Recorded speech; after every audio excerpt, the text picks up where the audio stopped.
Halo Sobat Edu, selamat datang di podcast Suara Pendidikan. Tempatnya kita ngobrol santai, tapi tetap berbobot soal dunia belajar dan mengajar. Nah, hari ini kita bakal bahas topik yang sangat menarik dan relevan dengan kondisi pendidikan saat ini, yaitu peran guru SD dalam membentuk karakter dan kompetensi di era digital. Zaman sekarang, anak-anak SD sudah mulai akrab banget sama dunia digital dari nonton YouTube, main game, sampai bikin konten TikTok aja udah jago banget ya kan? Tapi di sisi lain, peran guru tetap nggak bisa tergantikan. Dan hari ini, aku bareng bersama narasumber yang luar biasa, seorang guru SD yang sangat inspiratif banget. Halo Bu Novi, apa kabarnya? Alhamdulillah baik. Bu Novi, kalau kita lihat sekarang, dunia digital tuh berkembang cepat banget ya Bu ya. Anak-anak SD sekarang bahkan lebih cepat beradaptasi dengan teknologi dibandingkan orang dewasa. Nah, menurut Ibu sendiri tuh bagaimana sih Bu peran guru SD dalam menghadapi perubahan besar ini? Apalagi kan ketika guru itu bukan hanya berfungsi sebagai pengajar, tapi juga sebagai pembimbing karakter di tengah derasnya arus digital. Baik, seperti yang kita ketahui bersama bahwa dengan berkembangnya zaman maka perubahan teknologi itu semakin melesat luar biasa ya. Dan betul yang disampaikan tadi bahwa peran atau tugas guru itu tidak hanya tentang mengajar, tapi bagaimana kita juga memiliki tugas yang lebih besar yaitu mendidik. Dimana kita semua juga tahu definisi dari mendidik sendiri itu adalah mencakup secara keseluruhan ya, dimana seorang mengajar itu tidak hanya memiliki tugas tentang bagaimana kita menyampaikan fokus kepada kecerdasan kognisi saja, tapi juga tentang bagaimana kita bisa membekali peserta didik kita dengan karakter, yaitu berupa life skill, dimana itu memang sangat dibutuhkan untuk anak-anak ketika mereka menjadi manusia dewasa sesungguhnya di dunia masyarakat seperti itu. Jadi yang tadi disampaikan di awal bahwa kenapa anak-anak itu justru lebih mudah beradaptasi dengan teknologi daripada dengan orang dewasa di sekitar, itu justru harusnya menjadi tamparan keras untuk kita semua gitu. Kenapa bisa teknologi itu begitu mudah diterima oleh anak-anak tapi tidak dengan orang dewasa? Dalam hal ini mungkin orang tua dan guru. Mungkin bisa jadi karena teknologi itu selalu hadir ketika anak-anak butuhkan, tapi tidak dengan kita sebagai orang dewasa. Jadi peran utama yang harus kita lakukan terlebih dahulu adalah kita menerima kehadiran anak-anak, menganggap mereka penting, kemudian membangun ikatan emosional atau bonding, sehingga kita akan lebih mudah untuk menyampaikan tujuan dari mendidik itu sendiri. Baik Ibu, dan kalau boleh tahu, apa tantangan paling nyata yang Ibu rasakan saat ini menghadapi anak-anak generasi digital sekarang ini?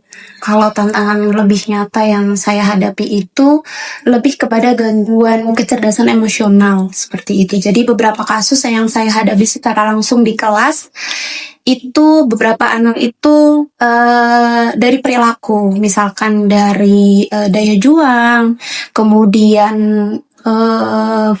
seperti ketika sedang belajar mereka melakukan gerakan-gerakan atau nyanyian yang mereka lihat dari platform digital gitu, kemudian pada akhirnya itu mengganggu konsentrasi mereka di dalam belajar seperti itu. Jadi lebih kepada perilaku atau kecerdasan emosional sih, lebih ke arah sana gitu. Jadi saya pun pada akhirnya menceritakan lebih jauh dengan cara berkomunikasi secara langsung dengan anak-anak. Kemudian saya melakukan home visit, ternyata ditemukan bahwa salah satu yang membuat mereka mengalami kesulitan dalam belajar adalah karena pemanfaatan teknologi yang terlalu berlebihan. Oke Ibu, dan kita tahu juga bahwa pendidikan karakter itu pondasi utamanya ya Bu ya, apalagi di jenjang sekolah dasar. Nah Ibu, nilai-nilai karakter apa aja sih Bu menurut Ibu yang paling penting diutamakan pada anak SD di masa sekarang? Oke, kalau berbicara tentang karakter itu kan berarti sebetulnya kita tidak bisa memilih mana yang lebih penting, mana yang tidak penting gitu. Tapi karakter itu adalah satu kesatuan untuk yang harus dimiliki oleh setiap orang supaya menjadi nilai dalam diri kita sendiri gitu.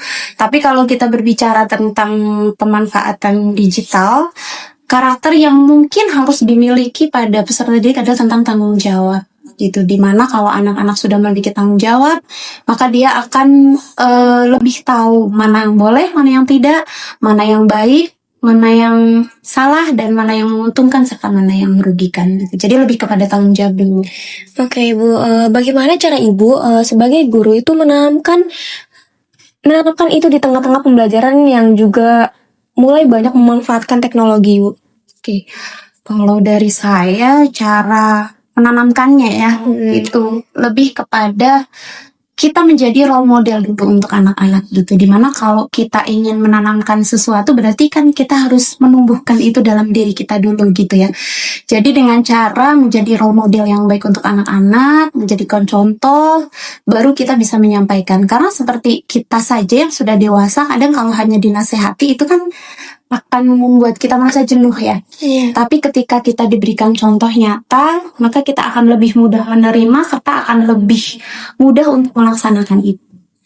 Oke Bu, apakah pendidikan karakter itu bisa dikemas secara menyenangkan, misalnya lewat kegiatan kolaboratif atau proyek sosial sederhana di sekolah? Tentu sangat bisa gitu. Belum lama ini bahkan kita ketahui bersama bahwa pemerintah itu sedang menggalakkan yang namanya pendekatan deep learning. Gitu ya. Dimana pendekatan deep learning itu salah satunya prinsip dari pembelajaran itu sendiri adalah harus berkesadaran, bermakna, dan menggembirakan. Nah, untuk bisa mencapai prinsip itu, salah satunya adalah dilakukan dengan pembelajaran yang kontekstual, di mana didukung dengan kolaboratif dan proyek tadi. Itu jadi sangat bisa sekali kalau pembelajaran itu dilaksanakan dengan dikemas dengan kolaboratif atau proyek tadi sehingga bermakna. Apabila hal itu sudah bermakna, maka akan mudah diaplikasikan oleh anak-anak dalam kehidupan mereka sehari-hari. Nah Ibu, kalau kita geser ke sisi kompetensi digital, ini juga penting banget ya Bu ya. Anak-anak SD sekarang itu udah terbiasa pakai gadget, tapi belum tentu tahu cara menggunakan secara bijak. Nah, menurut Ibu, keterampilan digital apa yang sebaiknya mulai diperkenalkan kepada siswa? Keterampilan digital, kalau kita bicara tentang keterampilan digital berarti kan lebih kepada cara mengoperasikan ya, atau cara menggunakannya gitu. Kalau anak-anak sekarang itu sebenarnya tanpa diberitahu atau cukup diberitahu 1 kali 2 kali mereka sudah bisa berselancar dengan lihainya di sana gitu. Jadi kalau bicara tentang keterampilan ya mereka sebenarnya sudah lebih canggih gitu sih. Oke. Apakah cukup hanya bisa mengoperasikan teknologi atau ada hal lain yang perlu ditanamkan seperti etika digital dan tanggung jawab online? Dan satu lagi Bu, bagaimana peran guru dalam mengarahkan anak supaya teknologi itu digunakan untuk hal-hal yang produktif, kreatif, bukan hanya sekedar hiburan aja? Oke.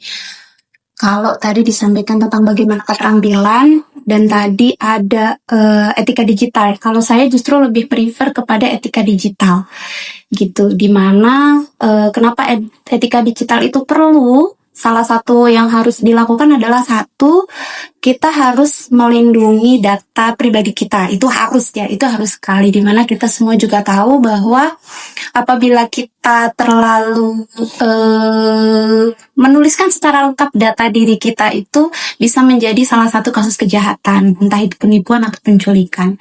Itu etika digital yang pertama. Kemudian yang kedua adalah kita juga harus menghargai privasi orang lain.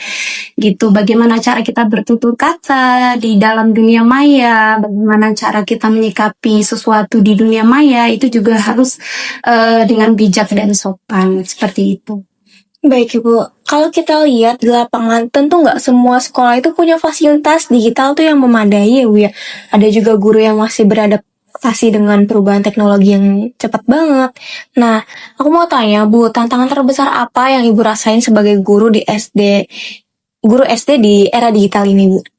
Oke, kebetulan saya mengajar di sebuah sekolah swasta di mana memang salah satu kurikulumnya adalah IT minded gitu. Jadi kalau bicara tentang fasilitas sebetulnya hampir dikatakan kami tidak memiliki kendala dalam menggunakan media pembelajaran berupa teknologi tadi. Pun dengan kemampuan guru-gurunya kami sudah cukup familiar dengan digitalisasi di sana gitu. Jadi kalau untuk bicara tantangan, maka tadi sudah disampaikan di awal bahwa tantangan saya sebagai guru SD itu lebih kepada kecerdasan emosional anak-anak gitu, tentang gangguan perilaku, kemudian daya juang, dan juga kebiasaan-kebiasaan yang muncul akibat dampak dari penggunaan teknologi yang berlebihan tadi. Itu lebih ke kesan. Apakah dari segi fasilitas itu kemampuan digital guru atau justru dari perilaku siswa yang terlalu sering menggunakan gadget, Bu? Lebih kepada siswa yang secara berlebihan menggunakan gadget mungkin ya. Karena kan ketika kita juga sudah siap berdampingan dengan teknologi, artinya kita juga sudah siap memberikan contoh bagaimana cara menggunakan teknologi tersebut dengan bijaksana dan sesuai dengan kebutuhan. Baik, Ibu. Dan bagaimana Ibu menyiasati semua keterbatasan itu supaya pembelajaran tetap berjalan efektif dan anak-anak itu tetap semangat belajar? Cara menyiasatinya, kalau tadi kan saya sebetulnya lebih kepada dampak dari teknologi ya, bukan karena fasilitas itu. Kalau saya lebih kepada melakukan kolaborasi dengan orang tua, bagaimana cara menggunakan gadget yang bijaksana seperti itu. Jadi ada yang namanya kesamaan antara di rumah dan di sekolah supaya pola asuh itu juga mempengaruhi perilaku anak-anak ketika menggunakan teknologi dan juga berada di lingkungan mana. Oke, baik Ibu. Sekarang kita masuk ke bagian yang paling menarik nih, yaitu solusi dan harapan Ibu. Nah, menurut Ibu, langkah-langkah apa saja yang bisa dilakukan guru untuk terus efektif dalam mendidik anak-anak di era digital ini? Bagaimana juga peran kolaboratif antara guru dan orang tua dalam membentuk karakter anak di dunia yang serba digital ini? Peran kolaborasi, salah satu terciptanya pendidikan yang berhasil adalah kolaborasi yang baik antara rumah dan sekolah. Dalam hal ini adalah orang tua dan guru gitu. Jadi memang hal yang biasa saya lakukan di sekolah saya itu adanya sharing session berkala dengan orang tua terkait kendala-kendala yang kami hadapi, terutama dengan peserta didik kita. Kemudian parenting secara berkala juga penting kita lakukan supaya selain orang tua belajar, juga kami sebagai para guru juga bisa terus belajar untuk bisa mendampingi anak-anak sesuai dengan fitrah mereka. Oke, dan kalau boleh berbagi, adakah contoh sederhana pemanfaatan teknologi yang bisa membantu guru dalam menanamkan nilai-nilai karakter di kelas? Oke, kalau contoh secara nyata yang saya lakukan itu adalah tadi ya, harus kita dulu yang memulai sebagai guru, yaitu dengan mencontohkan mana yang boleh dan tidak boleh, mana yang baik dan tidak gitu. Selain mencontohkan, adalah dengan melibatkan atau memanfaatkan teknologi secara langsung di dalam pembelajaran. Misalkan dalam tugas bahasa Indonesia ada materi membuat poster seperti itu.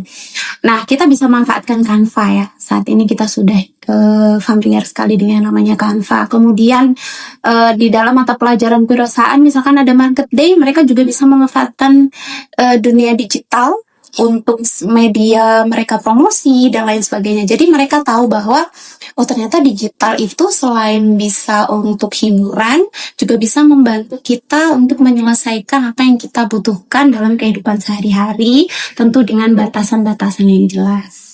Wah, seru banget ya obrolan kita hari ini, Bu. Sebelum kita tutup, aku mau minta satu pesan singkat dari Ibu untuk para guru SD di luar sana. Apa yang ingin Ibu sampaikan nih, Bu, kepada para pendidik yang sedang berjuang menyeimbangkan pendidikan karakter dan kompetensi digital di kelas masing-masing? Oke, kalau untuk pesan, mungkin lebih kepada teman-teman di luar sana ya, mari kita tetap terus bersemangat, bersabar untuk mendampingi putra-putri generasi penerus bangsa, di mana mendidik adalah tentang memanusiakan manusia, sehingga mereka kalau bisa menjadi pribadi yang utuh, sehingga mereka bisa selamat dari dunia dan akhirat seperti itu. Dan kita sebagai guru, semoga kita dapat terus menuai ladang pahala ini. Baik Ibu, terima kasih banyak Ibu atas waktu dan inspirasinya hari ini. Dan buat Sobat Edu semuanya yang udah dengerin, semoga podcast ini bisa jadi motivasi dan inspirasi buat kita semua. Ingat ya, teknologi itu boleh berkembang cepat, tapi karakter tetap jadi pondasi utama bagi generasi masa depan. Sampai jumpa di episode berikutnya. Tetap semangat belajar, mengajar, dan inspiratif. Dadah!